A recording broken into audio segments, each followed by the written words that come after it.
once again and welcome to one more episode of Beyond the Gateway. Last time we had met, we spoke about cultural diversity, what the city of Takoma Park is doing on that regard, and we were able to see different opinions of our students here at Washington Adventist University. Today again, we have several students here with us as our guests, and our topic for the day will be on climate change. Good morning, guys. Good morning. How are you doing today? Good. How are you? I'm doing well, thank you. Excellent. Thank you so much for being here with us today. We will start right away with our conversation. So let's introduce each other. Tell us your name, your major, and we'll hit the ground running. Greetings. I'm Nina Storr-Thomas. I'm a communications major, and I'm grateful to be here today. Thank you, Nina.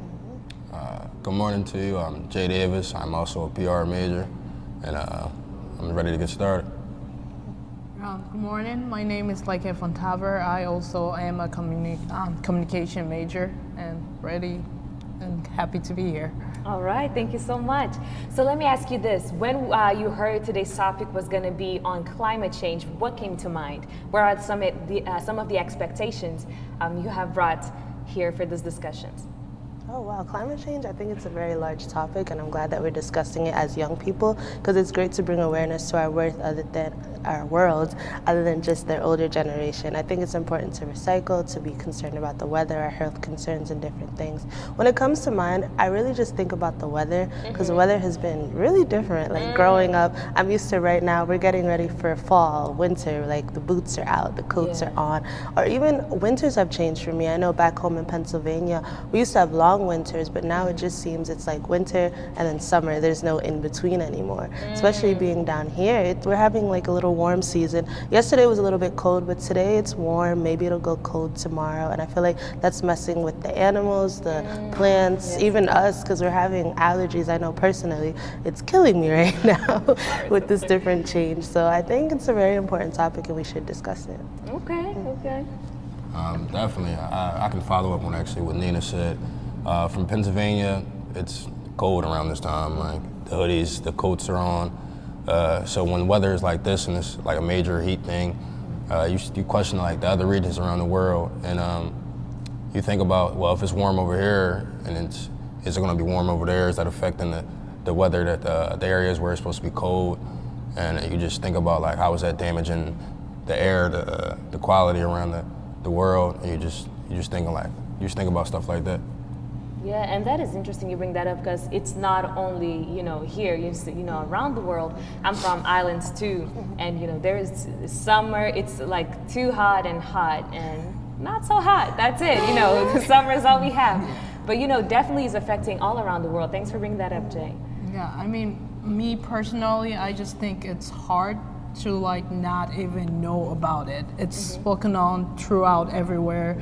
We're all trying to be more greener. I think we're trying to be more greener, recycle more, and it's just, it's a hard topic to not be able to like get involved and to not know any information on. So when we talk about stuff like global warming, and you still hear people who kind of believe it's just like a myth, like it doesn't exist, and you're seeing like natural disasters happening like back on back and back and back, and we're like, and then we're hearing about the glaciers melting down, and we've been talking for a really long time about the polar bears almost being extinct and stuff like that. It's kind of hard to not like be informed about the information. The question is, what are we doing to help prevent the global warming from happening? Exactly. So you mentioned, it's kind of hard for us not to know. It's everywhere. It seems that, Nina also spoke about creating the awareness. It seems that it's everywhere. Do you feel like that? Do you feel there's much attention given to it? Or you feel like, if I wouldn't speak about it in school, or if we were not talking about it here today, I would have been unaware of it. Do you feel like that, or? I mean, like I said, it's something that I think they're trying to implement more of it, like with recycling, which is kind of like a tricky business if you really think about.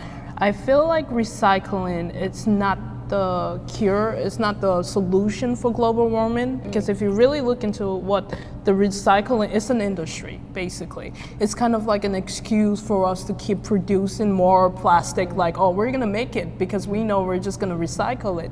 But is it being recycled the right way? I'm pretty sure if you go into like every single American houses that recycle, we're not recycling the right way, and we're doing more damage than we are repairing it. But just the fact that we said we're repairing it, I feel like it's putting a Band-Aid on top of a broken bone. So it's like, yeah, we're fixing it, but we're not really fixing it. Now. So it's just like, it takes away from the communication, from the stuff being happening. So it's just, like I said, it's a Band-Aid on top of a broken bone. You just have the Band-Aid there, but the bone is broken, you have to look into that. There. So we're not really looking more at that. So yes, Nina was nodding the whole time. Did you have anything to add? Wow, she took it away. I just have to agree. I think times are changing. Before, you didn't hear so much about climate change and recycling and being aware of the world and the community, clean up, like go green, do different things to help your world. Before, commercials were just different things, but now you see you need to recycle, you need to go green, you need to carpool, you need to do different things. So I think it's hard not to be aware. I feel like it's everywhere on our media, various media platforms, on our cell phones, Twitter, Facebook, on TV. I feel like it's everywhere, and as the generations go on, I feel like we'll continue to make that awareness more important in different ways. Okay, so for example, some people may say, oh, young people on social media, they just, look at TikToks, all these little videos and stuff, cosmetics, models, etc. So what would be your response to that? Do you feel that in the young adults or in the youth realm of engagement when we come to social media platforms or things that interest us, do you feel there's a balance there, or do you see disparities? Do you wish more young people would be more involved and more active? Would that make a difference? How so? I feel like that was a very compound question, but you see where I'm going here. Let's start with Jay, perhaps. To be honest, I feel like social media is used to inform the youth. As many platforms as we have on social media, we've got Instagram, Facebook, Twitter. That's basically all the platforms for information. You can find out the weather, the sports news, the political news, what's going on at your school. I feel like it's out there for the youth to really recognize what's going on out there in the world. And you feel like is it doing a good job of that? I do believe so. Definitely. I feel like social media, since everyone's already on it, people gather the information quicker than they would like seeing it in the newspaper or hearing it word of mouth. So I feel like it is. I feel like it's building that. Okay. Hold that thought just for 2 seconds. I know we're about to delve into something very deep here, but let's go to a quick break, and when we come back, we're going to talk more about the awareness that is being created through social media platforms. What does the media as a whole, the mass media and the mediums of mass communication have to do with this? How can we empower it? How can we highlight it more? All that to be discussed in our next segment.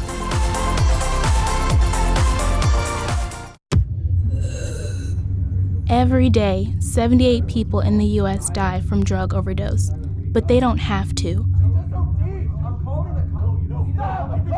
In Maryland, if you're trying to save someone's life during an overdose, you're protected from prosecution by the Good Samaritan law.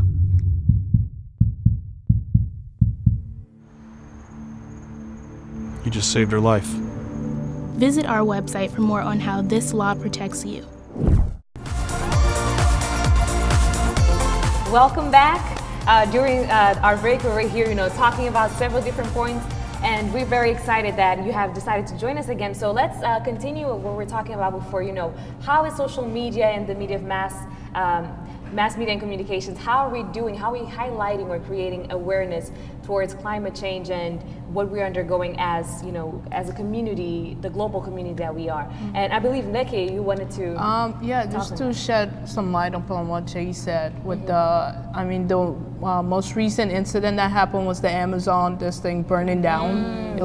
I didn't know about it, but everyone was posting about it, save the Amazon, and obviously if you go to your social media and everyone's pasting this, you're gonna be like, what's going on at Amazon? Let me go research it. So we are using it to try to inform people. But and also they just had the climate change walk down in like DC over there, and that was all through social media. Oh, I'm going here. We're like a new set of community. We want to be involved. You know, something's happening. We want to be there, and then we also want to share. Oh, I'm here.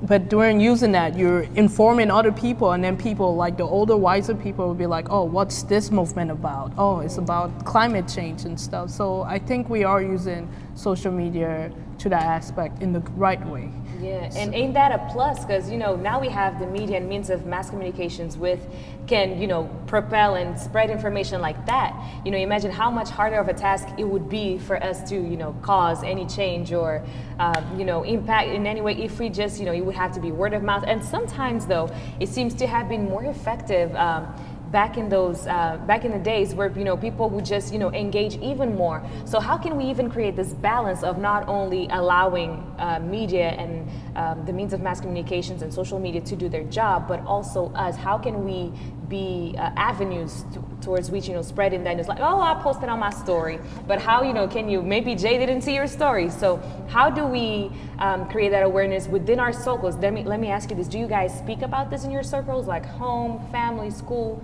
Is it a topic, or is it just, you know, something that happens, you know, when there's the Amazon crisis and then, you know, it's gone?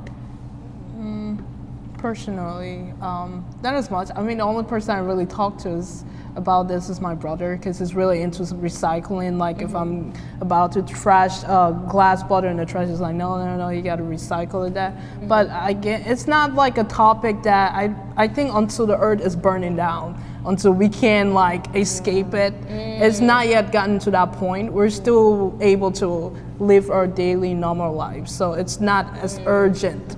So I don't think a lot of us are not making it into our daily based conversations. That's personally for me. Yeah, I have to agree with Leke. I feel like a lot of times with our social media, it's the hype, like get it out there, create awareness. But like she said, it's not until the world is actually burning down. Sure, we share it and we bring awareness about it, but that hype eventually dies down, and that's why we're at the point we are with climate change. If we had been talking about it years before, even the generation before us, and bringing more awareness and I guess recycling, doing different things, maybe we wouldn't be to the point we are at now, having to scream like, okay, this is really important. Although I do think it's a great way for us to be connected, and it's a little bit better than just news media sometimes, because it's on our phones, it's all the time we see it. It's more than just, I guess the older generation would have just be like word of mouth and what we see on TV. It's more, okay, it's right on my phone, let me be aware of it and different things. So in two respects, I think it's good, but at the same time, I think the hype shouldn't just die down. I think if we're gonna keep talking about it, we should just keep bringing awareness about it and just don't get caught up in the hypeness of it. Yeah. I don't know if you wanted to.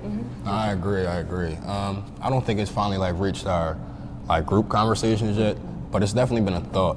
Like, you know, when you step outside and if it's December and it's you walking outside in a t-shirt and you know something's wrong, it's just some things just not normal. So you just question like, all right, if it's warm here, something's going on, you know? So that just makes you think about climate change. And is it really a natural thing, or is it what humans are doing that it's doing to the earth that's making the weather like this or making this cause this, you know? So it's just really a thought. And I feel like if we all think about the same thing, then we'll all have something similar to talk about, and then it will get into the group conversation eventually. Okay, so talking about the urgency, you guys mentioned the urgency, you know, until the world is burning down, we won't pay attention, but isn't the world burning down?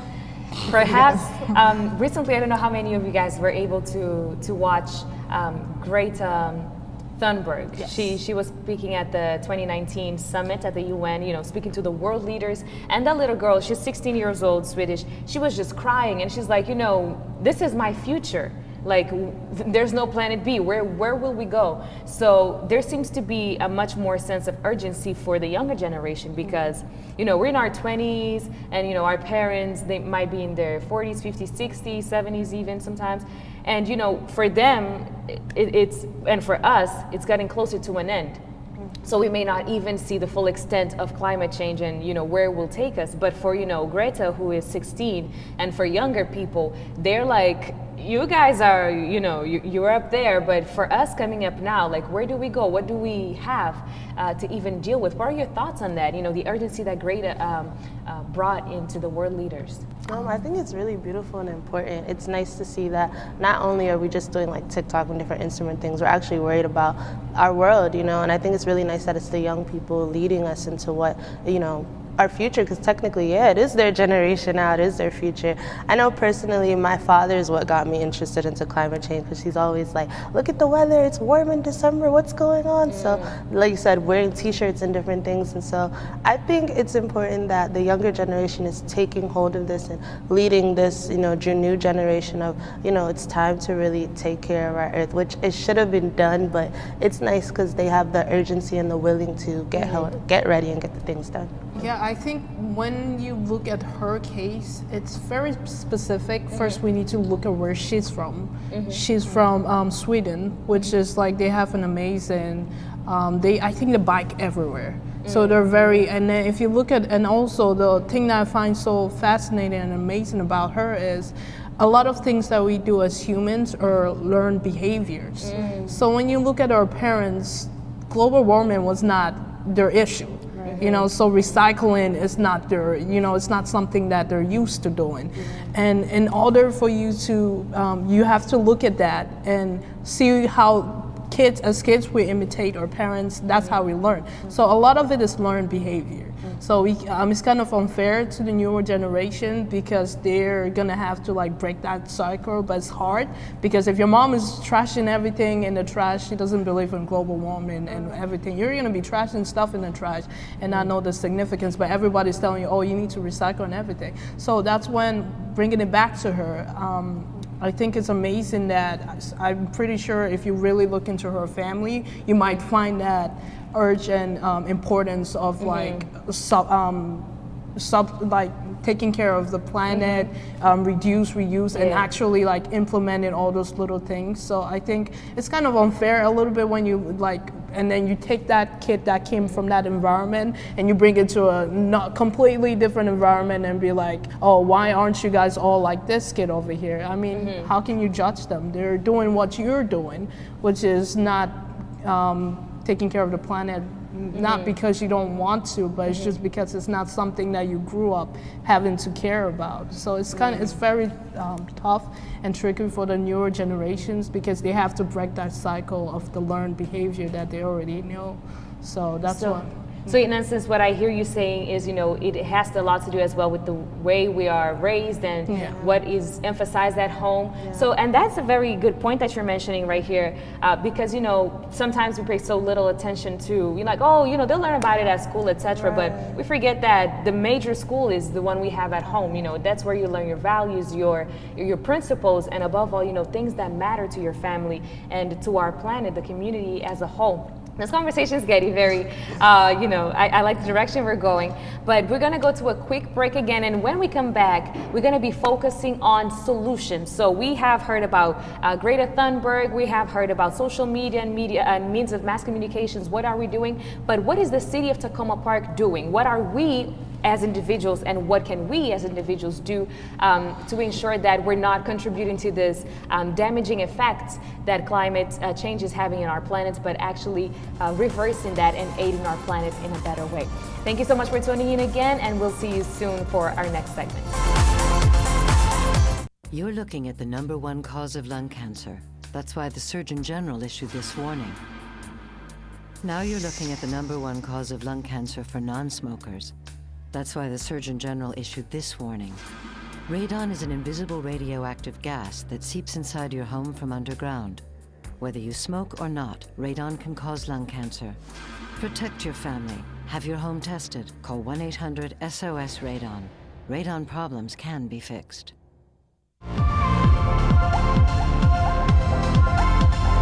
Welcome back. This session has been very enlightening with our scholars here. from Washington Adventist University, where we have talked about, several things. What is climate change? What is it doing to our planet? How urgent is it? What are we doing? And now we're going to focus on the solutions. So during the break, we had the chance of, mentioning some very actionable steps we can take and even highlight some things that Takoma Park has been doing. So I don't know if you know this, but if you go to tacomaparkmd.gov, you will be able to read several things, several initiatives that the city of Takoma Park has taken. And one of those that we mentioned was the sustainability environment action. Did I say that correctly? We were like, try to remember that. Sustainability Action Plan. And I may have not pronounced that altogether correctly, but the acronym for that is SCAP or SCAP. And we were saying how it even rhymes with, ASAP. You got to do it as soon as possible, or with escape. And what we have found is that the goals of SCAP or SCAP is to ensure that the city of Takoma Park is actively engaging in this process of implementing new things that will aid our planet in regards to, climate change and how can we go greener, and, effectuating all these different things that we have mentioning, and all that, for the goal so that other communities can be impacted as well and join us in this venture. So now going back to you guys, how do you see yourself in this action plan that Takoma Park has implemented? How do you see yourself getting involved with that? Trying to reduce our carbon imprints. I think, like you mentioned, just taking more of the public transportation whenever we can. And I know, what's one of the like the navigation apps? Waze. Okay. They introduce carpooling, so you can find your neighbors that are going the same direction and like carpool to them to work or something like that. So I think little things like that could help. Okay. Yeah. So sometimes we just wait on our city as a whole, like, oh, the city must do something, which is great. We're not saying the city shouldn't, because the city taking these actionable steps are showing to the community that they do care, and that they will do take action towards ameliorating what is happening right now. Because sometimes it's like, oh, we may be causing so much noise right now. We may be causing so much, provoking so much change to happen. But at the higher level, if it doesn't happen, then all we do may just be, I don't want to say useless, but it will have a less impact than when we have the whole city doing that. So Leke, you mentioned carpooling and all those things. Those seem to be very simple things. I would agree that anybody is able to do. Do you guys like bike? Do you walk? Yeah, I'd have to agree with different things we can do, like carpooling, public transportation, bus, train, walking, get a little exercise, which is good for not only you but our planet. Little things like reusable straws, reusable bottles, reusable napkins. I just found out about that. Yes, we can reuse our napkins and dry it out, hang it out, instead of using more paper towels and different things. So I think if we personally, like she said, work on our carbon footprint, it can make a different big impact. But as not only personally, but as a community as a whole, if we do different aspects of changing it, it can actually be a little bit better. Okay, so Jay, let me ask you this. The ladies have mentioned, I didn't even know. Actually, I did. Because reusable, now that I'm thinking about it, I'm like, pause. This is what they used to do, back in those days. Yes. And even with plastic cups and everything, it was just, your glass cup or plate and spoons, etc. Reusable diapers. Exactly. Talk about reusable diapers now. Yeah, so all those things, and sometimes we think like, oh, they're foreign to us, but not really, because we started humble in a say, in a sense, in a way of speaking, because before we were able to mass produce anything, we would have all those reusable things. We would wash them, use them over and over again. But Jay, let me ask you this. From when you see all these things being presented, all these options, how viable or how appealing or practical do they seem to you? Do you feel like you unknowingly practicing them, or how does that? I would say unknowingly. Just being on campus, I don't drive. I don't drive as much as I do back at home, so I take more walks. If I need to go somewhere close, I do ride the bike, Capital Bike Share. It's very convenient for being away from home. I believe I recycle. I believe we had this thing and service day where there was like the whole school did it, and I felt like that really made an impact on the community, and I felt like that was just step one, you know. Yes. And I feel like that can reach a bigger standpoint than what it is now, and I feel like if we do that more than once a semester, I feel like the environment would change step by step. Okay, little by little. Actually, that by was a little. movement that used to, you know, be propelled little by little. And Jay, you mentioned something very interesting, having more than one service day. So you want to make an appeal to Dr. Spence and the W community, more than one service day per semester. We shall definitely take note of that. Okay, very interesting, very interesting. I had never, you know, actually fathom such, because sometimes we're as students, especially, you know, college students, we're so focused on getting the things done for us academically, but, you know, imagine how much more beneficial it would be for our community and the world as a whole to have us, you know, stepping up, and, you know, we go back to grade it again, because we are the ones sometimes like, oh, it's their future, it's our future too. So how much more beneficial would it be for us to step up and lead that on? Okay, so as we come to a close here, you know, we're talking about what the city of Takoma Park is doing. We're talking about, you know, what can we do? But before we go, I want us to talk about, you know, the people watching right now. They may be like, man, you guys have spoken about amazing things. I want to do something. Like, what can I do? For me, for example, talking about recycling here, we may have not shared it on air, but when we were talking behind the scenes, I was like, whoa, I don't think I'm doing recycling correctly, because I thought it was just, you know, when the ketchup is finished, just put that in a different bag, or the green thing, and it's recycling. No, you gotta wash that, you gotta take the things apart, and, you know, because just the fact that you put it in a different section doesn't mean you're recycling. You know, there's a whole thing you have to go, the whole process you have to go through, you know, make sure it's clean, etc. But for people watching at home, what are like some simple things? They just watched this, they want to do it right now. What can they do to help our planet? I mean, like, it's just, like you said, it's the basic little things of, like, imagine if we didn't have this, what would you do? It's hard. I understand it's hard, because once you have options, you don't want to go back to the basic stuff. Like, I think we talked about just not buying plastic water bottle. I mean, it's convenient at the time if you're out, oh, let me just buy that water bottle. But you can always just buy a regular container, reusable water bottle, and just have that with you all the time. I'm pretty sure you can find access to water anywhere and stuff. Just little things like that. And maybe washing your clothes with cold water, not hot water, because, I mean, it's gonna actually help your clothes more. Just basic little, I think we're thinking too much about it, then we complicate it. But if we look at it, it's just the little things. And would you say that sometimes people, it's not even, you know, they're trying to overcomplicate it, they just don't know, like, where do I start, what do I do? So we have just a few more seconds here. Let's hear from Nina and Jay, some actionable steps. We can take that reusable items, we can take that as far as possible, so that, like, when you go grocery shopping, you don't have to get the grocery bags, you can bring a reusable bag. Yes. You know, that's always convenient. Reusable water bottles, that's always convenient.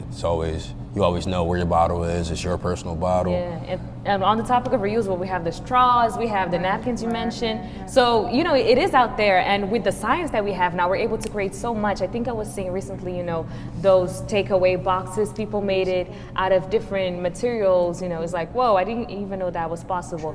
So, Nina. Just to go back to what my colleague said, just reusable things, try to go back to the good old days. Yes. Try if you can carpool, walk, reusable things, get out in nature. Like, if you happen to see some trash, even though it's somebody else, maybe just pick it up and just help, because we all live here, and the better it is for us, you know, not only just for us, nature and friends and different things. Just be mindful of what you're doing and what's going on. Yes, excellent. Thank you so much, guys. And I think, you know, as Washington Adventist University students, one thing we can all agree on, you know, is the use of meat and a healthier living and, you know, healthier eating habits. You know, here at Washington Adventist University, on our campus, what we promote is, you know, the eating of vegetables, fresh and healthy food, so that not only your health is optimal, but also, you know, trying to help our planet here, because a lot of the the damage that is caused to our planet, it comes through the animal farming and all those things, the mass production that happens. So thank you so much for tuning in today. There's definitely much more that could be said, but for now, we will finish here. Thank you so much for tuning in, and we're looking forward to having you join us again for another segment of Beyond the Gateway.